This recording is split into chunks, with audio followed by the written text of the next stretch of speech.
저는 프랑스에서 태어나고 자란 평범한 프랑스인입니다. 다만 하나 특별한 점이 있다면 저는 중국어를 전공했고 중국에서 몇 년 동안 생활한 경험이 있다는 것이죠. 어릴 때부터 중국어에 흥미를 느껴 대학에서 중국어를 공부했고 졸업 후에는 실제로 중국에 건너가 언어도 더 배우고 현지 문화를 경험하려 했어요. 하지만 중국에서 생활하면서 가장 충격적이었던 것 중 하나가 바로 아이들의 행동 방식이었습니다. 저는 프랑스에서도 자유로운 교육 방식을 접하며 자랐기 때문에 어느 정도 아이들의 개방적인 행동에는 익숙했어요. 프랑스에서는 아이들이 어른들과 대화할 때 친구처럼 말하기도 하고 공공장소에서 비교적 자유롭게 행동하거든요. 하지만 중국에서 본 모습은 그것과는 또 다른 차원의 것이었습니다. 중국에서 경험한 에피소드 하나 얘기해 드릴게요. 어느 날 저는 중국의 한 유명한 관광지에 갔습니다. 주말이라 사람들이 많았고 특히 아이들도 많이 보였어요. 그런데 곳곳에서 아이들이 뛰어다니고 소리를 지르는 모습이 보였습니다. 사실 아이들이 활발한 건 자연스러운 일이지만 가장 놀랐던 건 그들의 부모님 반응이었습니다. 한 아이가 식당에서 뛰어다니다가 저와 부딪혔어요. 저는 순간적으로 아이를 걱정하며 괜찮아요? 라고 중국어로 물었습니다. 그런데 아이의 부모님은 저를 쳐다보더니 사과 한마디 없이 그냥 가버렸어요. 저는 당황했지만 우연이겠지라고 생각했어요. 하지만 이런 일은 한두 번이 아니었습니다. 지하철에서는 아이들이 좌석 위에 신발을 신은 채로 올라가 앉거나 심지어 바닥에 침을 뱉기도 했습니다. 그런데도 부모님들은 그저 휴대폰을 보고 있거나 대수롭지 않다는 듯 방관하고 있었어요. 그때부터 저는 아시아의 모든 나라가 이런 걸까? 라는 생각을 하기 시작했어요. 프랑스도 사실 아이들을 엄격하게 가르치는 문화는 아닙니다. 프랑스에서는 어린 시절부터 개인의 의견을 중요하게 여기고 자율성을 강조하는 교육을 합니다. 그래서 아이들이 어른과 친구처럼 이야기하는 경우도 많고 가정에서도 아이들의 감정을 존중하며 키우는 분위기가 강해요. 하지만 프랑스에서는 기본적인 공공예절은 가르칩니다. 예를 들어 버스나 지하철에서 자리가 없으면 아이들은 자연스럽게 어른들에게 자리를 양보해야 한다고 배우고 다른 사람에게 피해를 주는 행동은 지양해야 한다는 인식이 있어요. 하지만 중국에서는 부모들이 아이들을 소황제처럼 키우는 경향이 강하다 보니 아이들이 하고 싶은 대로 행동하는 경우가 많았어요. 그렇게 저는 아시아의 아이들은 대체로 공공장소에서 자유롭게 행동하겠구나라고 생각하고 있었어요.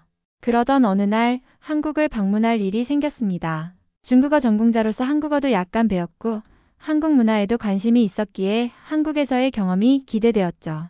하지만 그곳에서 저는 예상치 못한 또 다른 충격을 받게 됩니다.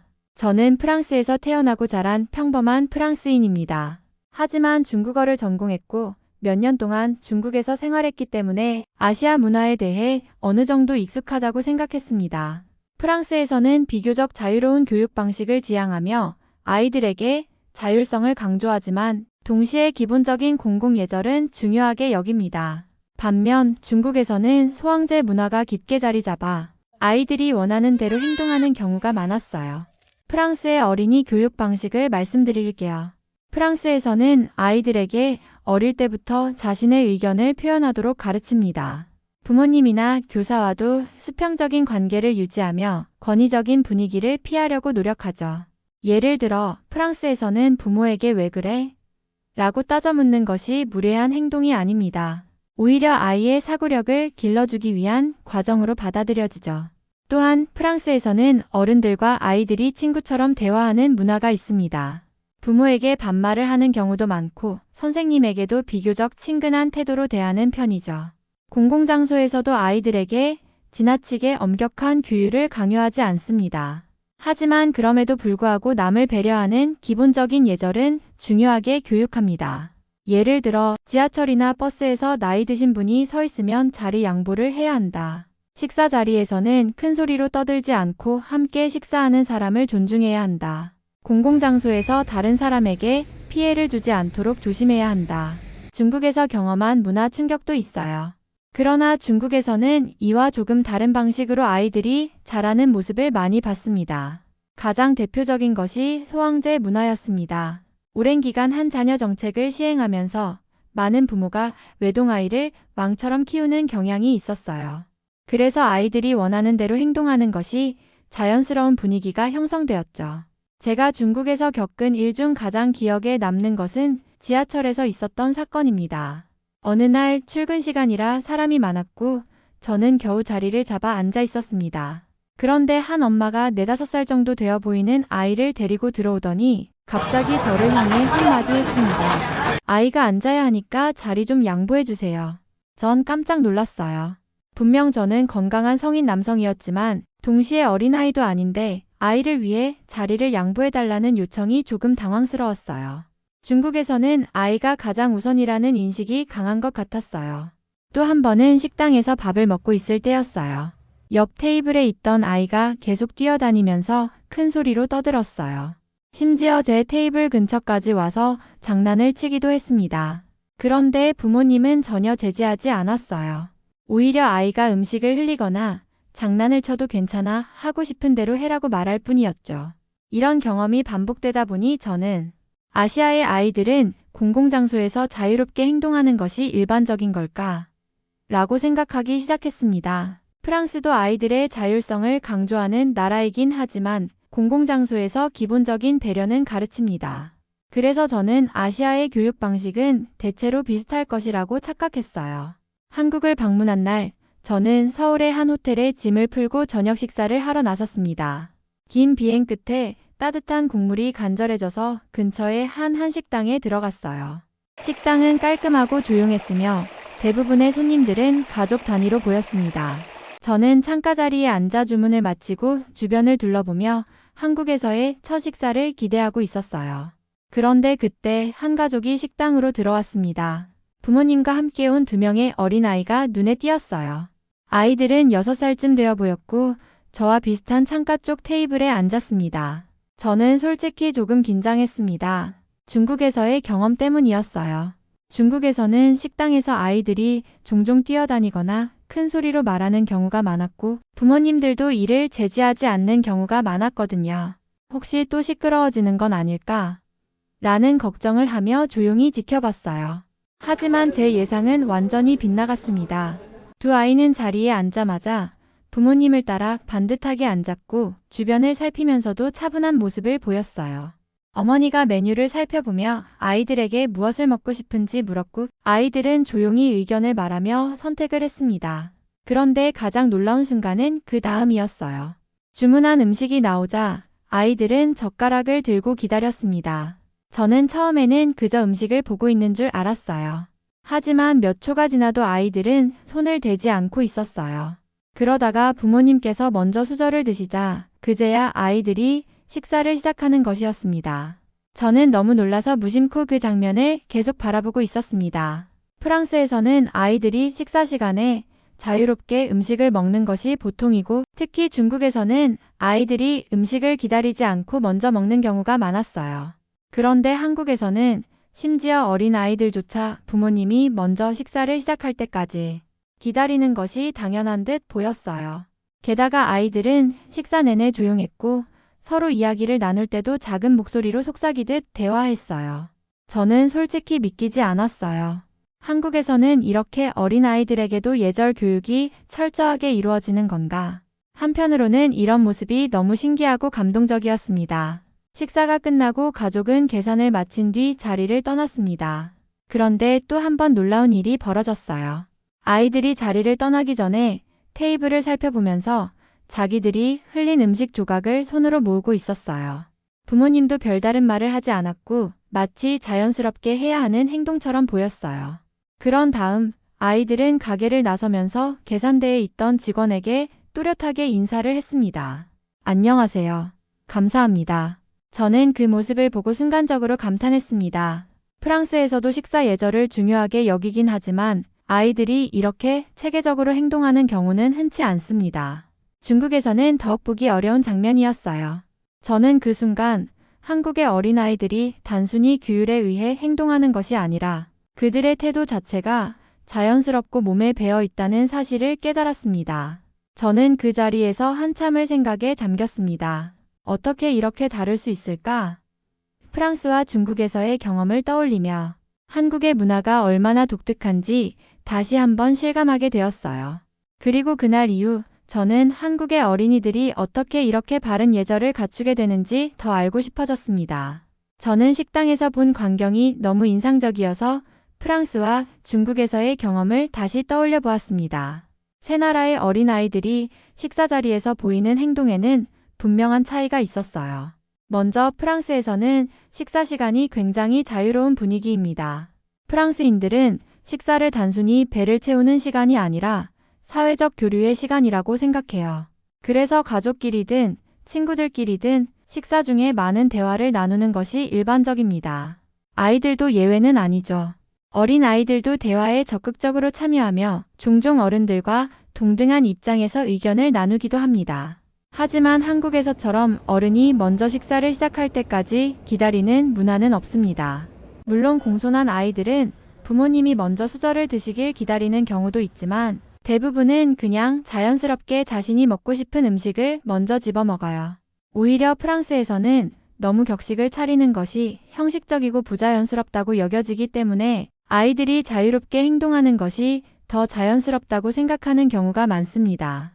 그리고 프랑스에서는 식사 중에도 아이들이 종종 자리에서 일어나는 경우가 있습니다. 아이들이 오랫동안 한자리에 앉아 있는 것을 강요하지 않기 때문이에요. 부모들도 아이들은 원래 활발한 존재라고 생각하며 아이들의 행동을 지나치게 제약하지 않습니다. 하지만 그렇다고 해서 아이들이 무례하게 행동하는 것은 아닙니다. 프랑스에서는 어린 시절부터 테이블 매너를 매우 중요하게 가르칩니다. 예를 들어 음식을 입에 가득 넣고 말하지 않는다. 식사 중에 휴대폰을 사용하지 않는다. 젓가락이나 포크로 접시를 두드리는 등의 행동은 금물. 식사 중에 트림을 하거나 소리를 내며 먹지 않는다. 이러한 기본적인 테이블 매너는 어릴 때부터 철저히 배우지만 식사 시간 자체는 비교적 자유로운 분위기 속에서 이루어집니다. 반면 중국의 식사 문화는 프랑스와는 또 다릅니다.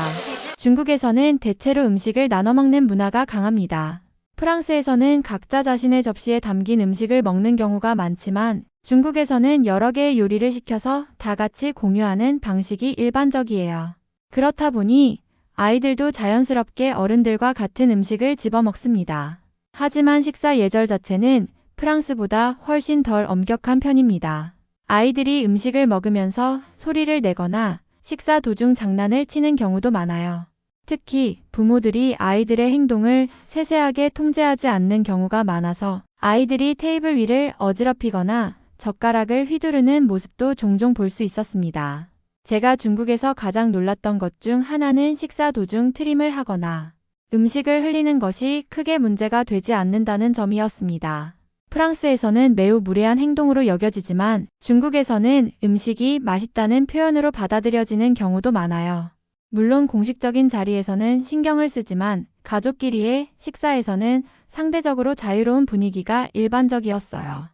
또한 아이들이 식사 중에 일어나 돌아다니는 모습도 흔히 볼 수 있습니다.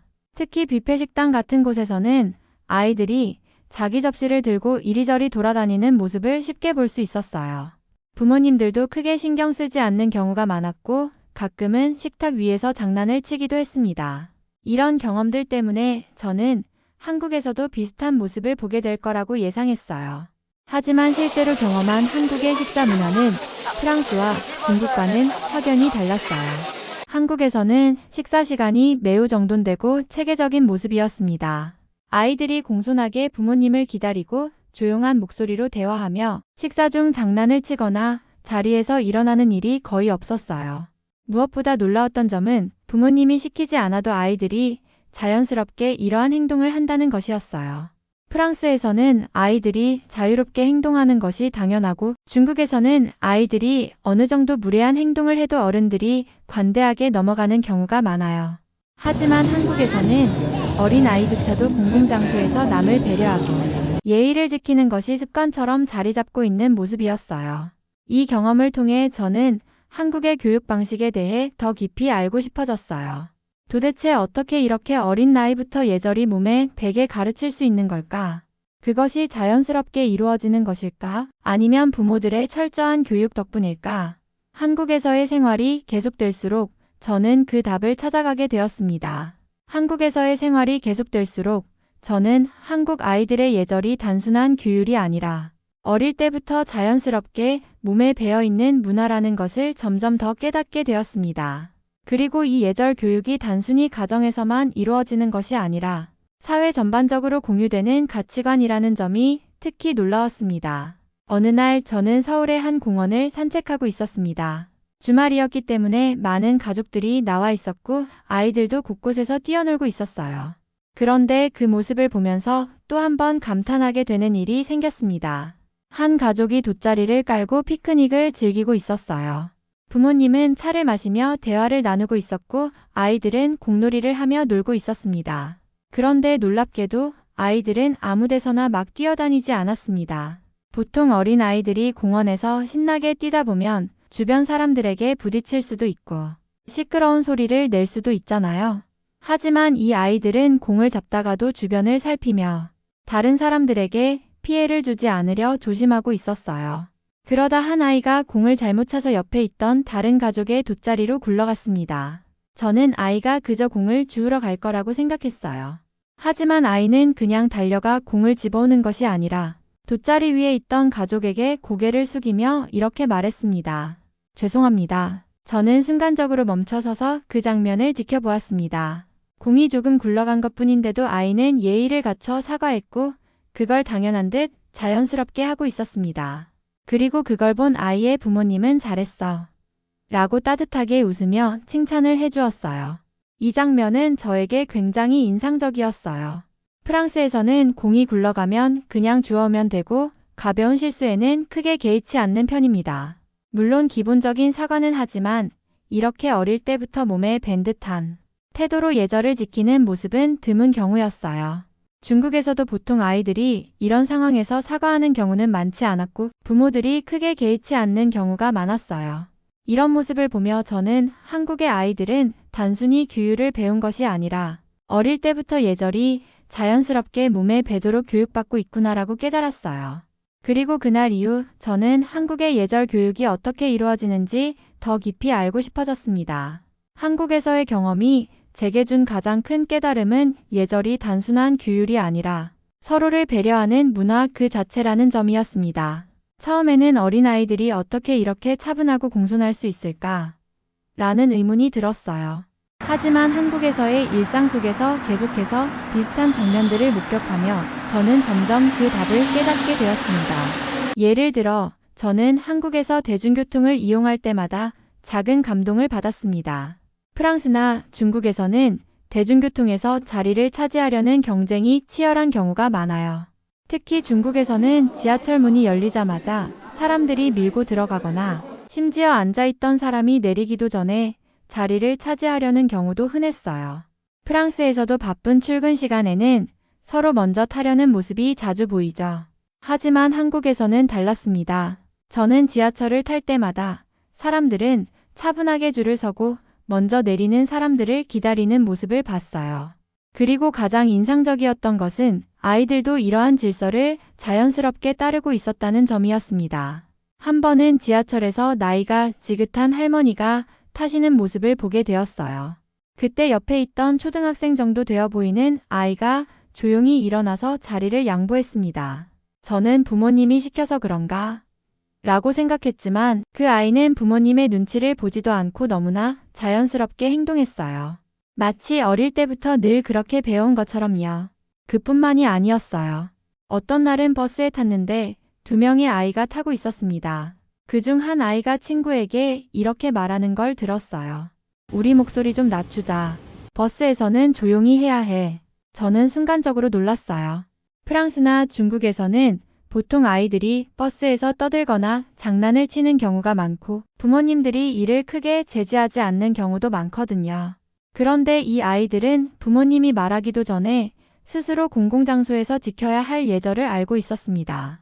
이러한 모습들을 계속해서 접하면서 저는 한국의 예절 문화가 단순히 가정에서의 교육뿐만 아니라 학교, 사회, 그리고 대중교통과 같은 일상적인 공간에서 자연스럽게 형성된 것이라는 사실을 깨닫게 되었어요.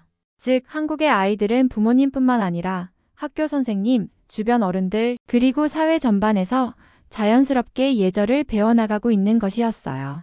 그러면서 저는 한 가지 궁금증이 생겼습니다. 과연 이런 교육은 어디에서부터 시작될까? 한국의 부모님들은 아이들에게 어떻게 예절을 가르치는 걸까? 저는 호기심이 생겨 한국인 친구에게 직접 물어봤어요. 친구는 웃으며 이렇게 말했어요. 우리나라에서는 남에게 피해를 주지 않는 것이 기본적인 가치야. 그래서 어릴 때부터 공공장소에서는 조용히 행동하고 어른들에게 예의를 지키는 걸 배우는 거지. 그리고 친구는 한 가지 흥미로운 점을 덧붙였습니다. 하지만 우리도 어릴 때는 뛰어놀고 싶고 큰 소리로 이야기하고 싶지. 그래도 부모님이나 선생님이 계속 알려주시니까 자연스럽게 배우는 것 같아. 이 말을 듣고 저는 깨달았어요. 한국의 예절 문화는 억지로 강요되는 것이 아니라 자연스럽게 몸에 배도록 지도되는 것이라는 사실을요. 그리고 그것이 단순히 예의 바른 행동을 넘어 사람과 사람 사이의 관계를 따뜻하게 만들어주는 힘을 가지고 있다는 것을요. 이제 저는 한국의 예절 문화가 단순한 규칙이 아니라 사회 전체가 공유하는 배려와 존중의 표현이라는 것을 확실히 알게 되었습니다. 한국에서 머무는 동안 저는 수많은 순간들을 통해 감동을 받았습니다.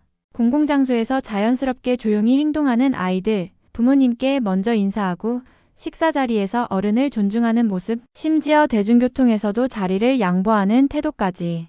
한국에서는 예절이 가르쳐야 하는 것이 아니라 당연한 것으로 자리 잡고 있었습니다.